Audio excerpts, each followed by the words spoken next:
Hi, this is my review of the Starship Catalogue for the Stellar Adventures role-playing game. If you haven't seen my review of Stellar Adventures, I'm going to put a link in the description below so that you can check that out. The Starship Catalogue contains 53 starships, 26 modules, and 10 weapon classes. But this is more than just a catalog. It's also, I would consider it a source book of adventure ideas, and perhaps even campaign seeds. There's a lot of background information, different boxes displaying things such as a sales pitch, technical information. So all of this, and you even have a couple of pages of fiction at the end. All of this can be used to create adventures and campaigns.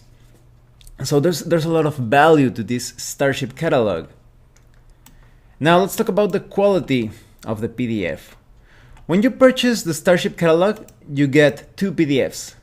One is just pretty normal to use in your computer or your portable device, but the other one has the option to turn layers on and off, so it's quite perfect if you want to save some ink, if you want to print this document. My only criticism when it comes to the quality is that it doesn't have bookmarks or hyperlinks, so it's not that easy to navigate this entire PDF. It would have been really useful because there are many starships, modules, weapons, etc. You even have biographies of the sales personnel at the end of the book. But other than that, the document is really beautiful. It reminds me of those old instruction manuals for those retro PC games like Wing Commander, Descent. I'm sure I've seen a couple of instruction manuals that have this aesthetic feel to them. Everything looks really sci-fi. You have different panels and screens and devices and computers. It almost feels like it's a very immersive document. This is obviously a document that you should show to your players when you are selling the ships in the game. So if your players are using their tablets or their laptops or smartphones, you should be telling them like, open the catalog at page number 15 or 50, and you will see the ship that this seller is offering to you. So this is really nice, and the graphic design is just so beautiful, to the point that you will actually feel like there's a sci-fi character, perhaps speaking in a fancy accent, trying to sell you this ship or this module or this weapon. So truly one of the most beautiful documents that I've seen when it comes to old school sci-fi. So really immersive, and even if you want to play more on the traditional or bohemian side of things, you could even, as I was telling you, take advantage of the option to turn layers on and off and print the page and show it to your players. The illustrations are really nice. A lot of them are 3D render images. They have that sense of being three-dimensional. They show different angles of the ships. So when you show your players this, they will feel more pulled into the campaign setting. Really nice. Overall, the quality is great despite not having bookmarks. Now let's talk about the contents. First, you have a short introduction to the catalog. You really feel like this is a catalog in-game, like you were just handed out this collection of ships and modules and you're trying to make up your mind. Another thing that I forgot to mention in the quality is that you have little text boxes, or rather fillable boxes, where you can modify the pricing of the different ships. You have the price in credits, but maybe in your campaign setting, in some places, some ships are a bit more expensive, some are cheaper, so you can modify the pricing. With each ship, you have not only the technical information, you also have a little fiction of one of the sellers trying to close a deal when selling one of these ships or the equipment within. So that's really nice, and I'm going to avoid reading those because, as I was saying, they could be used to build adventures and campaigns. Maybe your game director is going to use this as adventure campaign seeds. So to avoid surprises, I'm going to avoid those pieces of fiction, but I can tell you that they're really good. They are short, and they really create a sense of a particular setting that is not there but is ready for your game director to further develop. So first we have some tiny ships, such as the Alton Technologies Battlebug Combat Support Craft. This unusual little vessel is essentially a cockpit, small engine and 2 small weapons. It has a short operational time of less than 6 hours and no space for any further modules. These vessels are primarily carried on larger battleships or are based at space stations and are used to swarm an enemy attack. And then we have other tiny ships such as the Madden Corporation Falcon Fast Courier. There are many ships that can transport small amounts of cargo, information or a couple of passengers over a long distance, but none do it as well as the Falcon. Very, very fast, and with a large jump range and extra fuel capacity, this ship is able to travel long distances across space. And with each of these ships, you have all the values neatly organized. Combat values, the number of weapons that they can carry, the modules, their speed, and they all feel it's like out of a video game. So that's really nice, very cool. Then we have the Alton Technologies Hermes Long Range Courier. This small craft has the cockpit mounted at the back rather than the front, and manages to cram in a small but powerful warp drive and a fuel scoop. This combination allows the craft to fulfill the role for which it was built, long-range courier. And then we have the Madden Corporation Rapier Interceptor. The Rapier is the first entry of the Madden Corporation into the interceptor market. Powerful engines give a top-notch speed, which is combined with excellent agility. This interceptor has a single crew requirement, and like other ships of its type, has little or no facilities outside the actual cockpit. Then we have some small ships, such as the Alton Technologies Fortitude System Patrol. This intriguing system patrol craft was designed as a mini capital craft, a small cargo bay for the storage of goods and supplies, an extra fuel tank or fuel scoop for long-range missions, and a shielding unit and good armament to deal with most bandits, and even a fighter bay with a single fighter installed, all add together to a competent little craft. And then we have the Madden Corporation Stiletto intelligence ship. The Stiletto is a very specific vessel design. A dedicated intelligence spy ship, this vessel is equipped with a cloaking device to allow it to slip into a system undetected, and 2 extensive sensor arrays for optimal information acquisition. Then we have some other ships on the medium side of things, such as the Alton Technologies Imperator heavy frigates.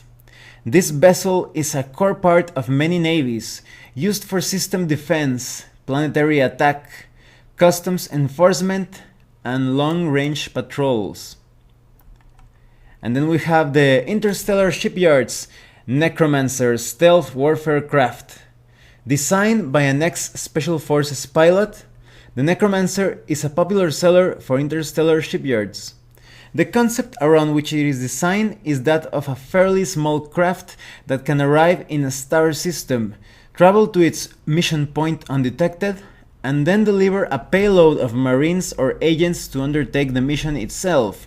Ideally, the craft will then be able to leave without being seen. Spooky. And then we have the Alton Technologies Wolfclaw heavy frigates. Although this vessel is not as large as a cruiser, it is intended to fill much the same role. The fuel scoop allows for indefinite patrol, and the unique twin warp drive mountings allows this craft to operate effectively even if one drive is damaged or destroyed. And then we have some large ships, such as the Delta Industries Genesis seeding ship. The initial stages of transforming a suitable but dead world into a planet teeming with life and with a suitable atmosphere are undertaken by this craft. Able to travel the long interstellar distances to the new world, these ships are able to deploy atmosphere generators carried in the cargo hold, and then, once the process has been started, seed the world with Stage 1 organisms. We have some huge ships such as the Alton Technologies Thunderfist battlecruiser, possibly the most feared warship in known space. The Thunderfist has numerous batteries of weapons, heavy improved armor, shields, and a very strong hull. And as if that weren't enough, it also carries a veritable fleet of 16 fighters and a complement of 60 marines for boarding actions. So I just love the descriptions of these ships and the fiction. They suit any purpose that you can imagine. Each ship represents an excuse to go out on a particular adventure, and if you're already undertaking some mission or task, you will surely find a ship for the job. Now let's talk a bit about the modules. When it comes to the modules and the weapons, all of the mechanical information, the rules related information, is already contained in the core rulebook of Stellar Adventures. So here the modules and the weapons are focused on immersiveness, on making them feel real. You have 3D renderings of each of the modules and the weapons. You have information on how many slots they take when you fit them in a ship, and just a bit of technical information.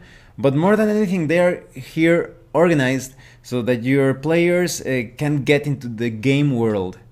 And you also have a sales pitch for each of these modules and weapons, so you can read the sales pitch to convince your players of buying them. So, for example, I'm going to read the sales pitch of some of them. You have the advanced sensors, and the alien that sells these sensors tells you, "We all like to know what is going on out there. Well, I do at least. And the best way of finding out what is going on is this superb set of advanced arrays. You can detect, identify, and investigate just about anything, and at long range too." Then we have other things such as the fuel scoop. And this robot says, "It is easy to get distracted by other ship systems and forget the importance of the workaday modules such as this. That would be a mistake. On a long journey, a good quality durable fuel scoop can make the difference between a successful mission and having to limp back a failure." And then you have cloaking units. The robot says, "On the upside, a cloaking unit can be an invaluable tool, allowing you to slip past your enemy's defenses or just evade the local taxman. On the downside, installing one pretty much signals to all and sundry that you are planning to get up to no good. Very useful, but you might have to get used to answering tricky questions about your plans." So all of the different sales pitches displayed in each of the modules are perfect. For example, if you want to play with any of these non-player characters, like the sales personnel as patrons, you could do that, and even better with the biographies at the end. So there's a lot of room for interaction with these different sellers. Perhaps some of them will assign missions to you. Then we have some information on weapons. Lasers. "You can't really beat lasers," says the alien. "They have a good range, inflict good damage, and make a satisfying pew-pew sound when you fire them. We have different makes and models, but I can promise you that they are all top spec and 110% reliable." And then we have other things such as the tractor beam, and the robot tells you, "Hang around, buddy, whilst I draw you into this deal. You'll have a hard time escaping the attraction of my beam." Horrible puns. "Once you have seen it in action. It certainly doesn't suck." And there are a lot of horrible puns in that sales pitch. So overall, you can see that each of these weapons, they are perfect to entice your players into getting them and fitting them into their ships. And at the end of the document, you have the biographies of the sales teams. The sales team. And so, for example, we have Brastur Findur, and this is the alien's kind of like the boss of the entire company. And so they tell you of his humble origins and how he is a true businessman at heart. His goal in life is to get the best deal for his customers, and he's an alien of action. Maybe I should call him a business alien, that would be more appropriate. So this business alien sometimes will talk to you directly when you want to purchase a ship. You shouldn't be too surprised that you enter a place and you find the Brastur Finderl selling you that ship or that module. And then you have Bill Handy Brunel. This is a human who is a space docker all of his life. He was born in the medical bay of a freighter, and he actually lost both of his hands during a very dangerous mission, so he has bionic prosthetics. And then you have Grunt Slough, and this guy gives you a bit of an insight of the type of alien creatures that you can create, because they tell you that he's from the planet Boxes, and he is the last egg to hatch in his batch. And then tell you how he was started like a very humble merchant, but a businessman, a trader, recognized his abilities and he went up from there. And you also have sales bot Sammy Egg Thousand. So this is a robot sales agent, and he works as sort of like a middleman between the customers and the entire database of the ships and modules and weapons that are being sold. But Sammy does such a good job at interacting with the customers and serving as this connection between the database and the customers that he feels, and some consider him like an honorary person. In fact, the 2 pages of fiction at the end of this document, it features Sammy, so you can see that this is a robot that developed some sort of, or was created with some sort of personality. He feels great satisfaction when he does a job right. Now let me tell you what I think of the Starship Catalogue. Despite not having bookmarks or hyperlinks, this document is perfectly organized and written. I couldn't spot typos or errors. I think one time I did spot like they used an I when it should have been capital, but they used it differently. But despite that, the document is perfect for immersing your players into the campaign setting. The core rulebook only contained 5 starships, so here you have 53 starships, so that's a lot. I would recommend that you get this if you don't like to spend too much time creating your own ships. And when it comes to the 26 modules and weapon classes, they are already contained in the core rulebook. So here they are just here for immersiveness, to provide some adventure and campaign seeds through the sales pitch and the fiction, the background. So unless you are going to play a game in which there isn't going to be space travel or very little of it, I would definitely get the Starship Catalogue, because this is a source book. This is not just a gallery of starships, modules, and weapons. You also have fiction, the different information of the sales personnel. You could also say that you have some 4 complete patrons to run adventures, to present some missions with the players or negotiate with them. I think they work best as allies. They could also be antagonists, because, for example, in the case of one of the aliens, he has contacts everywhere. Some are on the lawful side of things and some are like criminal contacts. So maybe that could be used as sort of like an antagonist if you're playing, for example, like a law enforcement type of campaign. And all of the ships, the modules, and the weapons, of course, they can be used in a variety of campaigns. Maybe you are playing a game of smugglers, or a military campaign, or space explorers, pretty much anything. So all things considered, I would definitely get the Starship Catalog because of the ships, the modules, and the weapons. Even though the modules and weapons are already included in the core rulebook, they are quite immersive and they have a lot of flavored text. So this is also a source book of seeds, of adventures and campaigns. Well, thanks for watching my review. If you have any comments or questions, please let me know. See you later.